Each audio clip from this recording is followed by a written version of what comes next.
This is what I'm trying to say when you and I talk about eye contact and talking about how sometimes the sexiest thing is not necessarily seeing the sex, although the sex was pretty choice, and we'll get into that. It can just be the intensity of people standing across a room from one another, breathing each other in, and feeling so physically drawn to them that the chemistry just explodes. Very important. I hit my plant to make this point, and it was worth it. Was it lust or just good blocking? Was that moan from joy or mocking? The towel stayed on, but the tension was thick. Was it sexy or just a camera trick? From kisses to caresses, we're breaking down the essays. Faking it with Ariel and Morgan. Hi, I'm Ariel Lee Cohen. Hey, I'm Morgan Smith. And we are the hosts of Faking It with Ariel and Morgan. We are two intimacy coordinators here to talk about the spicy scenes you see in film and TV. Oh my God, I saw Feelin last night. Oh my God, wait, I haven't seen it yet, so don't tell me anything I shouldn't know, but I'm so excited. It was so good. Oh, yes, of course it was. I'm so excited to see it. I'm really excited to hear your thoughts. I'm not going to spoil a thing. Good. I went to a screening last night that had a lot of gay leather men there, and Yay. it was amazing. Like, they were so into it, and having like that be the predominant group in the audience was amazing because they caught on to so many little things. The movie covers gay motorcycle culture in England. I feel like people really responded to it. I was responding to it, but people who like know the culture were like, yeah, they got that part. And they're like picking up on all these little cues. It was so nice. This just fills my heart. Queer content, BDSM content, and Alexander Skarsgård. Like, I am in, my friend. Yeah, I love Alexander Skarsgård. He's such a little weirdo character actor who's just trapped in a leading man's body, and I'm obsessed. I know. I love this vibe for him. I love this BDSM-y, leathery skirt vibe that he's wearing on red carpets for Pillion. I'm like, yes. All about it. I'm as excited to see Pillion as I'm excited to see Wuthering Heights, because I feel like that's going to be a trip. Tell me your Here's the thoughts. thing.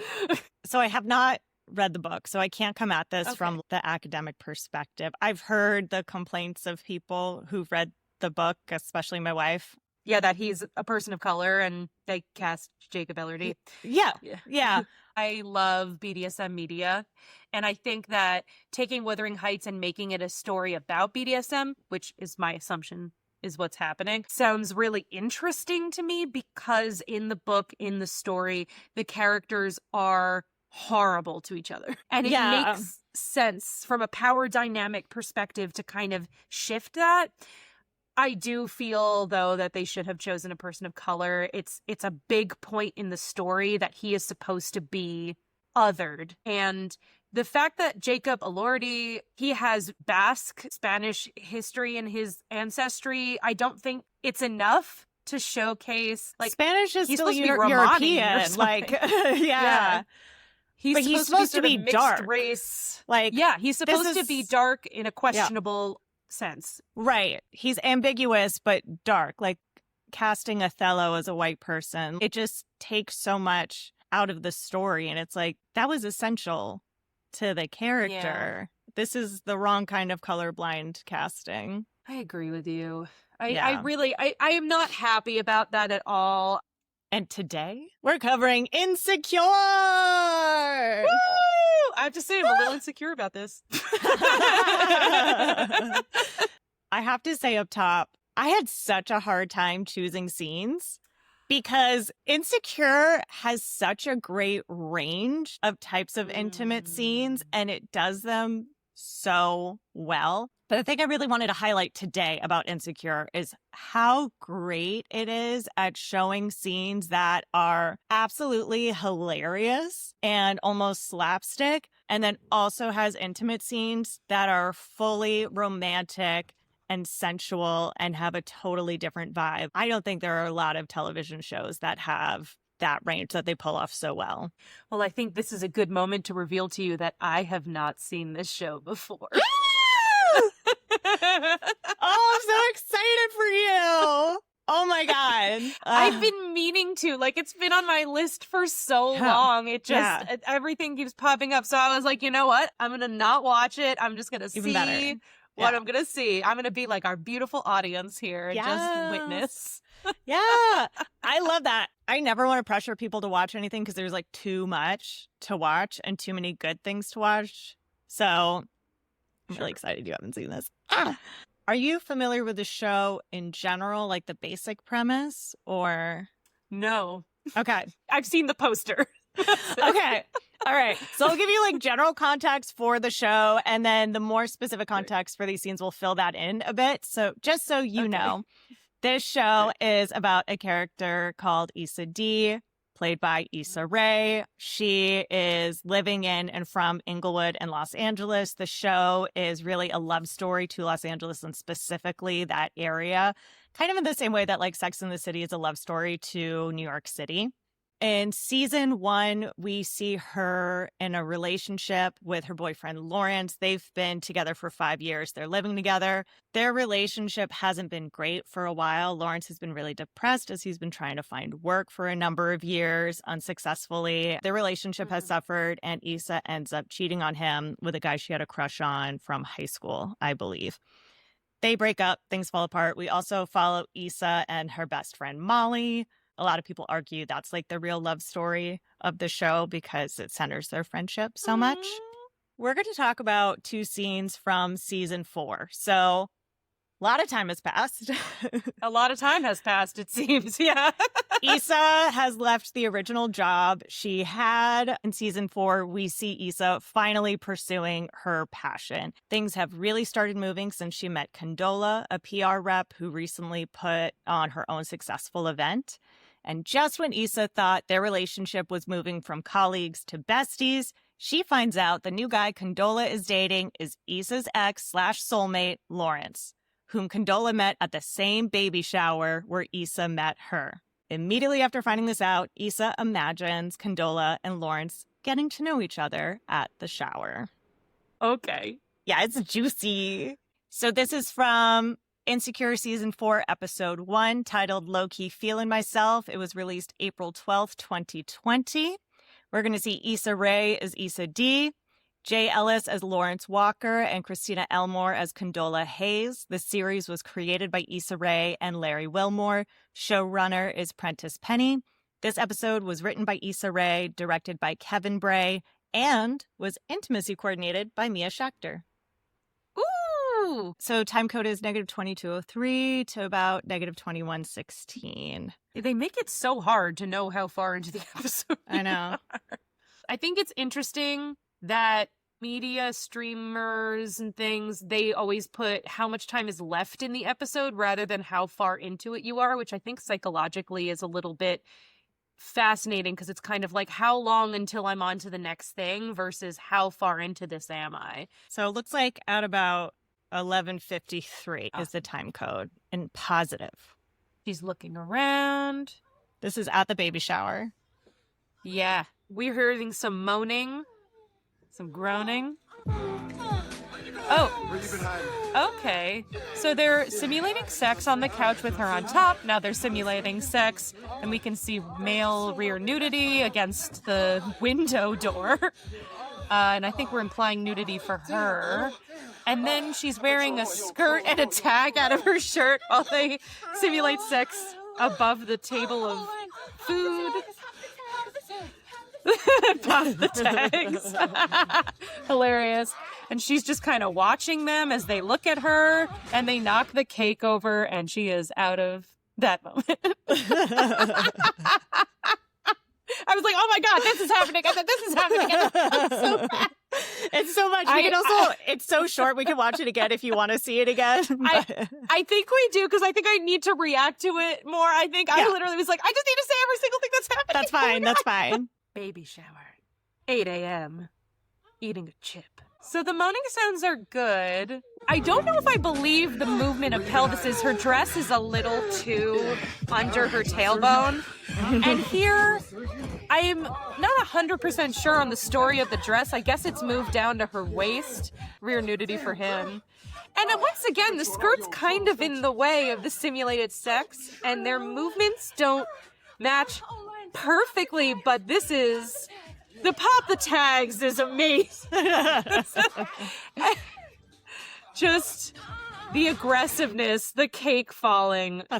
Stunning. Stunning. On one hand, you know me and the authenticity of the moment stuff where I'm like, the skirt's too low and the skirt's too low again. At the same time, it seems like, and from the context, that this is her imagining them together from several different angles. So it really doesn't need to be realistic. It just needs to be what she might imagine it would look like. It can be wrong, honestly. And so I am once again on board. It had always bothered me, especially in the last bit of the fantasy sequence, or I guess nightmare sequence, where her maxi skirt is fully down. And I'm like, okay, they're clearly not having sex, but then the show is so intentional, and especially because they had an intimacy coordinator working on this specific scene, I'm like, that's a choice. This scene's almost cartoonish in how ridiculous it is, and the fact that they're like openly having this much, not graphic, but just very explicit sex. It almost feels cartoonish. The sex doesn't have to look that realistic because it's more about how it makes Issa feel. It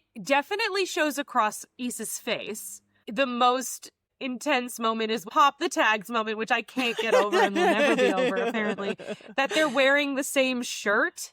So my assumption is that there are tags on the shirt or something like that. At the beginning of the scene, we see that Issa's wearing a lot more designer clothing, but she's affording it because she just keeps returning it and exchanging it for something else.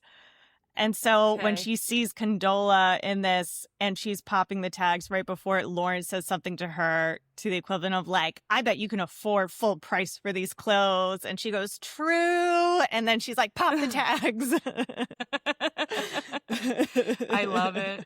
I love the audacity of her imagination, that it's not just they're having sex on the couch. They're implying nudity in front of a giant window door. No one else is in this imagining moment, but it's so public and so present. And she keeps making eye contact with Condola. And then they are literally over all the snacks and the food at like this baby shower, which is such like a prim and proper type event. I love the messiness of it. It's so much fun. Yeah, I love that phrase that you use, the audacity of her imagination, because I think that's so true throughout the series. Is very often we see what's going on in Issa's head, whether she's talking to herself in the mirror or she's imagining something because of her insecurities. And I think this is one really great example. This is a perfect example of insecurity and anxiety and stress. Yeah. I love the movement between the two pelvises. Is so quick, so intense. She's bouncing on top of him. He's bouncing against her. I wonder if they used like a Pilates ball or something, because the bounce is prominent. They either used a Pilates ball, or maybe the actress who plays Condola just has a lot of lower body strength and is able to achieve that on her own. I would imagine a deflated yoga ball would have helped a lot, because that's a lot to do. Any kind of yoga ball or anything with bounce, yoga mats and stuff, they don't have like a lot of rubbery, what's the word I want? I guess the word is bounce. Like, they don't have a lot of bounce to them. If you think about the mechanics of this, without a ball, if she's straddled over him and he's lying down on the couch, she would need to use her upper thigh muscles and her core muscles to both keep her back straight and to keep bouncing up and down on him. That's going to be exhausting after a couple of minutes, unless she's pretty jacked to do that. Yes. You know? Do you want to go to the second scene? Yeah, let's do it. Okay, so second scene we're going to talk about is also from season 4, episode 8, titled Lowkey Happy. This was released May 31st, 2020. Some time has passed after Condola asked Lawrence if he and Issa would have broken up if Issa hadn't cheated on him. He hesitates. They break up. Later, Lawrence asks Issa to grab drinks. Their drinks turn into dinner, which turns into a beautiful date where they reconnect. At the end of the night, they're back at Lawrence's place. While Issa uses the bathroom, Lawrence takes a call from Condola about meeting up later. Issa overhears, but instead of leaving, she asks what would happen if she wanted to stay. Issa Rae is Issa D, Jay Ellis as Lawrence Walker, showrunner series creators are the same. This episode was written by Natasha Rothwell, directed by Ava Berkovsky. There's no IC credited for this episode. So right here, we're at about 25:17. There's a lot of tension and a lot of eye contact, and the breath is really interesting. It's very stilted, very stuck in the body.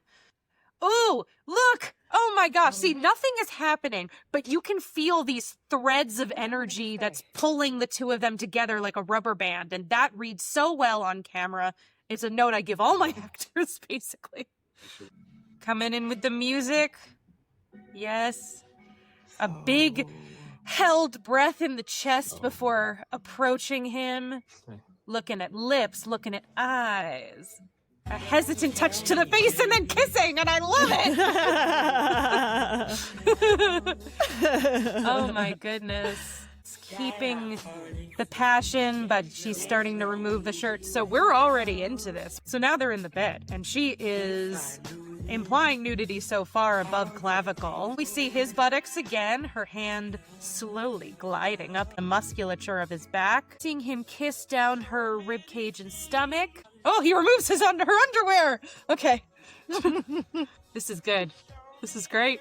This is exciting. Oh, okay, so they're flipping, and now she's on top. We didn't have an insertion moment. We're just sort of already inside, but now he's sitting up.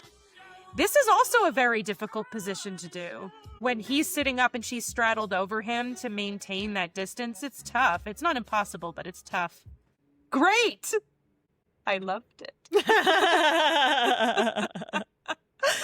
I'm so glad you were so enthusiastic about it without having gone through the whole journey of the, like, will they, won't they, of Lawrence and Issa.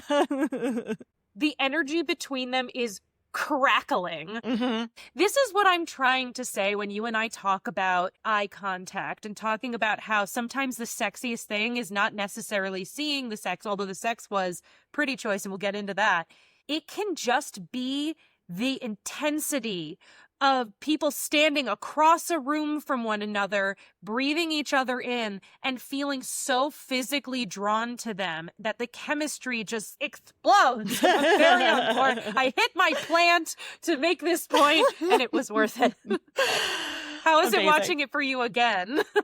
The second they kiss, I remember watching this for the first time and cheering, and they haven't been back together for so long. And this whole episode is my favorite episode of the show, one of my favorite episodes of television. The entire episode is this date between the two of them. It almost feels like a one-act play. There's so much buildup between the two of them throughout the episode that's coming to this moment. And then when they finally kiss, I'm like, yes! I felt exactly what you're talking about because of the smallest thing. As she was walking close to him, she went, and just, I don't know if the internet can hear my breath, but a breath that gets stuck in the body. It is the I am being brave and I am sexually attracted to you breath. And I feel it's so powerful. And then the second she gets to him, it's not even like they put their arms around each other immediately. They both just feel like they both want to touch each other. He's looking at her lips. He's looking at her eyes, which is a beautiful tactic. I call it the V, where you go eye, lips, eyes. I heard someone on set the other day call it eyes, trunk, eyes. And I think the trunk is supposed to be the neck, maybe? Oh, was it a werewolf project? It wasn't. Oh. So I don't really understand, but okay. Sure. Listen, you know what? I think ultimately, like, when you are sexually attracted to somebody, you will both show them your and look at their vampire points, which I think we've talked about in the past, maybe. Vampire points or just your arteries. The parts that you would normally keep hidden are the most sensual parts. So that'd be your neck, inner thighs, your wrists. You would showcase that, or you would look to it in order to portray that sexual interest. But I think he did it so beautifully. It wasn't flicker. It was a prominent looking at the eyes and then allowing the eyes to come down to her lips and then allowing them to come back up. And then by that point, they're like an inch apart. It's beautiful. Yeah. I think that's the perfect transition into the spice scale. I think that's great because I have so much to say that's not just about the pregnant pauses, and that is about the simulated sex act that happens later in the moment. Yes, let's get into it. Welcome to the Spice Scale, our not-so-scientific way of rating intimacy scenes based on consent and power dynamics, technical craft and coordination excellence, and heat factor. Ba, ba, ba. Each category gets a score from 1 to 5, with 5 being the highest. Then we add it all up to give the scene a final letter grade. So we start off with consent and power dynamics, how the scene depicts consent and power in the story, and if known, behind the scenes. I was doing research. I couldn't find behind the scenes information on them. So what we have to go off of is the power dynamic depicted in the characters and the fact that we do know that Issa is both the creator and star of the show. I also happen to know that she had a really close relationship with Jay Ellis that developed throughout the show. I think he gave her away at her wedding in real life, or like they're really tight. Yeah. In the first scene, the power dynamics are actually really interesting because it's in her mind.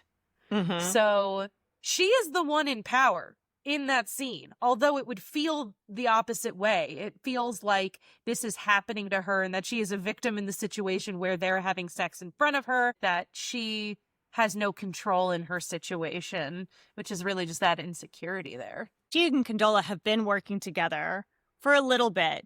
And from early on in them working together, Condola mentions like, oh, I started dating this new guy. And Issa's like, oh, how are things going with that new guy? And then she finds out, oh, wait, new guy is my guy. It's my old guy. And you met at the same place I met you. Like, how did I miss this? And it sucks because she knows Condola and really likes her. You can't even dismiss her and think, oh, well, she sucks or she is whatever. She's like, oh, Condola's amazing. Damn it. It feels layered, even for me watching this sort of out of context in a general sense. Issa's finally getting to a place where she has found her path and she's in the early stages of becoming the person that she wants to be. Condola feels like someone who's already in that place and is helping her get to that place. So not only is Lawrence with this other person who's awesome, but it's almost like Lawrence is with the slightly more evolved version of Issa. And we see that with the joke of like, I bet you can afford these clothes and you can take the tags off. Pop the tags. Pop the tags, which like, even without the full context of what Issa's going through, like we can relate. I know the significance of taking the tags off. It means you own it. You have to pay for it. You can pay for it. And I also like that in that whole sequence, it does feel like Issa's rendering of Condola is the one in control. You know, at first she is on top of Lawrence. When we see her up against the sliding glass door, we don't see Lawrence's face. We see Condola's face all the time. She's looking right at Issa. Even when she's bent over on the table later and they're knocking over the cake, she still feels like the one in power and the one leading this. And Lawrence is kind of there to serve her. At one point, he even says, "Do I serve you?" So it really is like Condola is dominating this scene. Perfectly done. I'm going to give that a 5. I'm going to give consent and power dynamics a 5. 5 out of 5. Technical craft and coordination excellence, the staging, film coverage, modesty, protection, choreography, and overall execution of the scene. You can never see modesty garments. Really angled beautifully all the time. So great job on that. However, the skirts were a problem for me the entire time in that first scene. And the bounce was a little bouncy. And I know they had an intimacy coordinator, and you can tell the difference between the realism of that second scene when they're having the simulated sex and they're sort of shifting positions and he is sitting up and holding her in his arms and they're just connecting in this very significant way versus the other scene where they're just flopping all over the place. I also want to bring up just the coordination of handling this window moment where you are simulating sex and you can see outdoors. Now, it's tough because you can have a big backyard with giant fences, and then you can have a neighbor who decides that today is the day they're going to build something in their backyard, and they just happen to glance over. Yeah. You know what I mean? Yeah, exactly. And I will say, as far as the choreography goes, it is so interesting because I'm going to call it the nightmare sequence, because it is not her fantasy. But the nightmare sequence had an intimacy coordinator, and then the one where she and Lawrence get together didn't. All of the moments where Condola's skirt is clearly covering her lower half and is preventing penetration was a conscious choice as opposed to a mistake.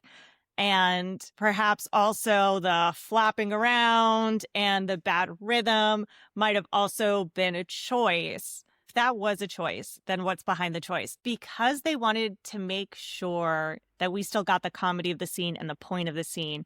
They didn't want the sex to look too realistic, because then we might get distracted by the sex and miss out on Condola locking eyes with Issa and the funny things that they're saying that are eating at her insecurities. I do think it's fascinating, though, that they only used an intimacy coordinator for the nightmare scene and not for the second one, because I feel like the second one is so stylized, and they did a great job without an intimacy coordinator. It looks very realistic. The movement makes mostly sense. There's like some stuttered moments, I think, that could be a little smoother, but they're overall really beautifully done, and they hide everything they need to hide. I really loved the decision to have Issa move to be on top of Lawrence, and then their final position where he's also sitting up and they're holding each other, and we see Issa's face, because we know, like, this is something she has been wanting for almost the entire show. She's been wanting to reunite with Lawrence. Like, she didn't cheat on him because she fell out of love with him. It was a bad decision at a time where she was feeling undesired and lacking in the relationship. I love that we see her finally get this love. We see them embrace. We see that tenderness between the two of them. And I think that's also something the show does really well, is we don't have a lot of examples of tender and joyous Black love in film and TV, especially during intimate scenes. And I really appreciate that this show does that, and it does it so well in this scene in particular. That's really interesting, too, because I feel like in a lot of media, when one person cheats on the other and they eventually get back together, it often feels like they make the person who was cheated on the person in power in the scene, because they're trying to get the power back kind of thing, or trying to even out the score. And I thought that this was so beautifully done, even more so now knowing that, because they are on the same playing field. He's on top, then she's on top, and then he meets her where she is. And I think that that's really beautiful, because they are entering into whatever stage they're getting into now with their relationship. It is on equal footing. It seems to be in a place of forgiveness and in a place of acceptance. And I think that's really beautiful. I really appreciate how much of the story you're picking up on just from these two scenes. And obviously I give you a little bit of context, but there's so many little things you're picking up on. Like, earlier in this episode is the first time we hear Lawrence's side of things from that time in their relationship. And he's come a long way in his journey about processing how things ended between the two of them. He basically says to her, not only do I forgive you, but I also take some ownership in our relationship falling apart. And I think we don't often see that in stories about affairs, especially between younger people. And I love that, you could pick up on that just from the scene that we watched. I think it speaks to how successful it is in its endeavor, you know? During the nightmare scene, it's a lot of kind of babbling at each other and then pop the tags, and then in the second scene, all the lines come before they even get into the bedroom, and then it's pretty quiet, actually. Really beautiful. Yeah. For coordination excellence, I hear you. I want to give it a 4, though. Okay. Should we talk a little more specifically about heat factor, the level of erotic charge or sexual tension in the scene? I know we've covered this a little bit already. I I am very distracted by the inauthenticity of the first the nightmare scene. Every comedy we watch, I talk about this, and I'm like, it's not realistic. And then we're like, but that serves the story, which it does. Hot? Kind of, a little bit. I think there was an erotic charge and sexual tension. I think the second scene, sexual tension was insanity. You could cut that sexual tension with a knife. Just so thick and visceral. I think it is so interesting when we talk about comedic sex scenes.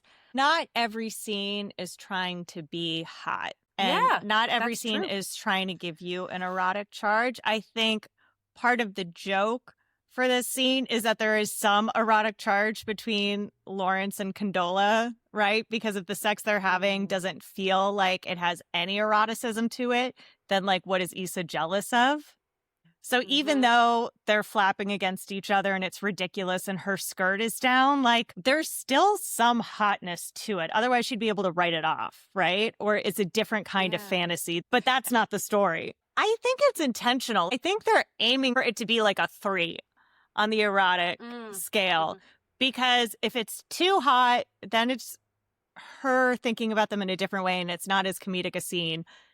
If it's not hot enough, then it's almost her looking down on them because this is her imagination and she's imagining that their sex is not good. So I feel like it kind of has to be a 3 for the joke to work. Then I'm wondering if we should change the parameters of heat factor in our spice scale. Yeah. In that it's the level of erotic charge and sexual tension, but is it successful in promoting how hot it's supposed to be? More so than how hot is it? You know, because if it's not trying to be hot and we give it a low score, the grade make as much sense. I agree. I think we had a similar conversation around consent and power dynamics where we're like, well, if the story they're telling is not consensual, but that was their intent, then it's more like, what are they aiming for and are they executing that effectively? So then if that's the case, I think they were very, very successful in their heat factor. Just really curated. Yeah. And so I give it a 5. Woo! Yes. Which, of course, leads us to an A.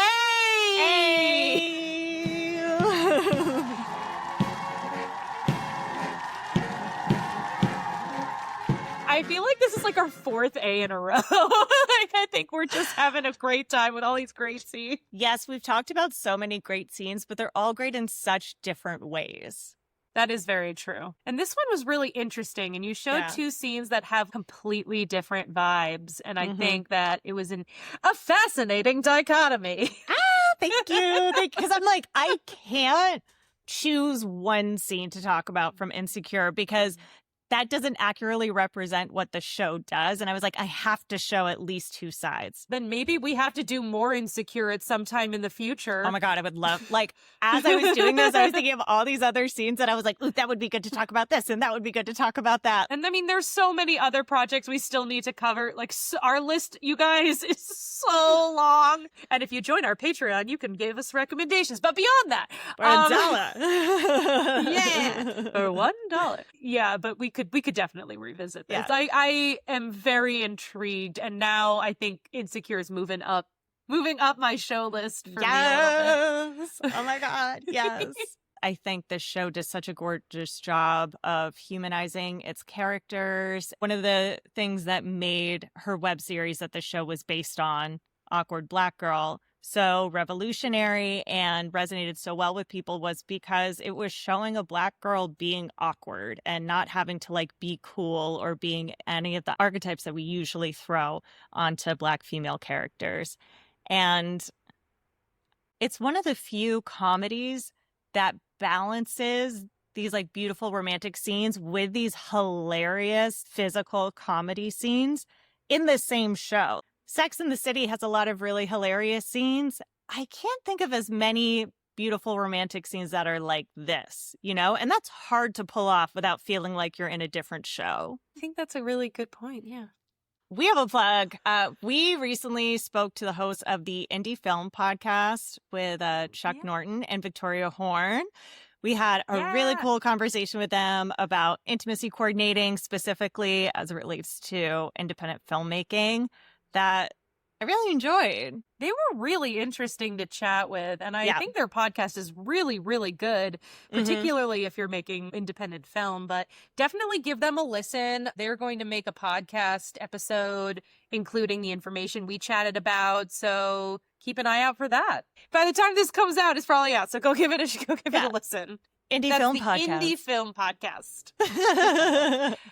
Shall we credit this bitch? Let's credit this bitch. Thanks so much for listening to Faking It. Morgan did this episode's research and wrote the context. You can find us on Apple Podcasts, Spotify, or anywhere you get your podcasts. New episodes drop every other hump day, Wednesday.